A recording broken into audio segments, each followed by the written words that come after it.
Nitong December 22, 2023, isang lihim ang isiniwalat ng 17 taong gulang na si Nene sa kanyang tiyahin. Sabi mo sa akin. Ano? Kasi po matagal na po akong ginagalaw, auntie. Ano? Tinanong ko na rin po itong si Nene. Umiyak lang siya nung una, tapos inulit ko pong tinanong, bakit totoo ba na ginagawan ka ng masama ng tango lang po siya? Nagsasabi po akong totoo. Walang taon niya na po. Simula 8 years old po ako. Alam ba to ng nanay mo? Ayon kay Nene, matagal na raw siyang inaabuso ng isang lalaki. Ang suspect, walang iba, kundi ang kinakasama ng kanyang ina na si Rico.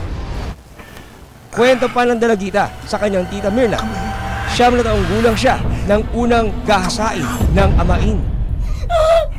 Pag nagkakataon pong wala yung ina niya at nagtitinda po ng kakanin, doon po siya ginagahasa ng amain niya.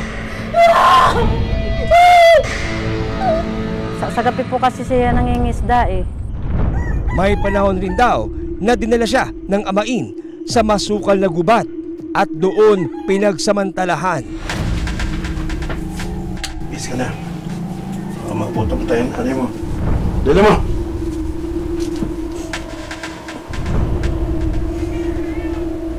Ayusin mo sarili mo.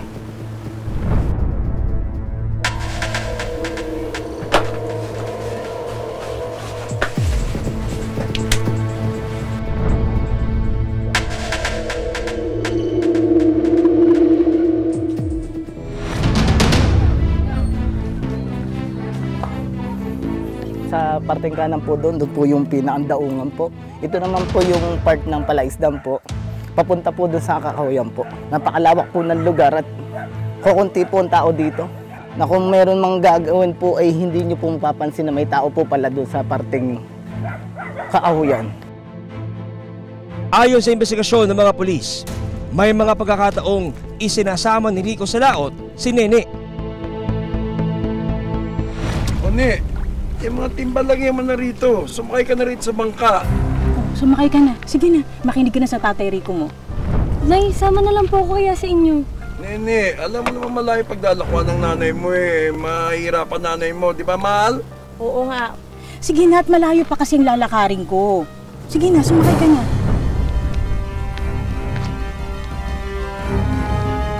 O sige na, mauna na ako ha. Mag-iingat kayo. Ikaw, mag-iingat din, mainit. Halika na, sakay ka na rito. Harap ka muna rito.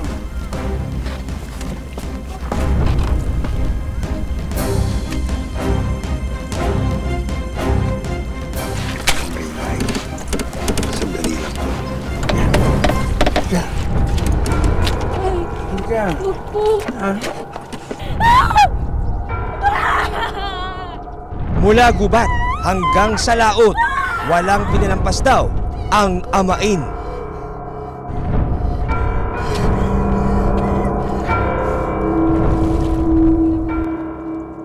Rico? Nay! Anong nangyayari dito? Inaayos ko itong sinturong ko. Medyo tumataba na ako eh. Nay, sama na lang po kaya ako sa inyo. Huwag kang makulit. Sinasabi ko na nga sa'yo malayo pa yung lalakarin ko eh. Nakalimutan ko kasi yung barya ko. Nasa'yo pala. Ah, oo nga. Saan ba yun? Oo, ito. Mga pa na yun. Mag-ingat ka, mahal, ha? Nay, sama na lang po ako sa inyo. Nene! Sakay na! Baba! Tika na! Dali mo! Sige na, sumakay ka na. Tika na! Ah!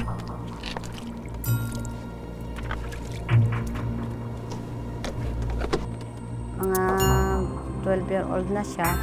Yun po, sinasama po siya sa dagat, sa pangingisda. Hanggang sa bangka po siya ginagahasa nung kanyang amain.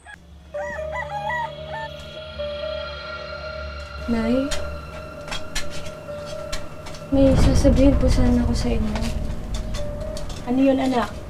nang hindi na makatiis si Nene sa mga pangyayari. Pero, pwede po bang ipangako niyo muna sa akin na hindi po kayo magagalit? Ba? Kung may ginawa kang kasalanan hindi ko mapapangako sa'yo yan.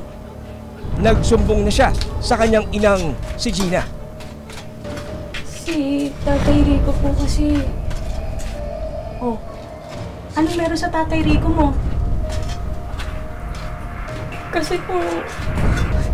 Pinagsamantala po ako ni Tatay Rico. Pero sa halip na paniwalaan, binaliwala lang daw ito ni Gina at galit na sinagot ang anak. Hindi magandang biro yan. Huwag ka magsisinungaling dahil hindi ka panipaniwala.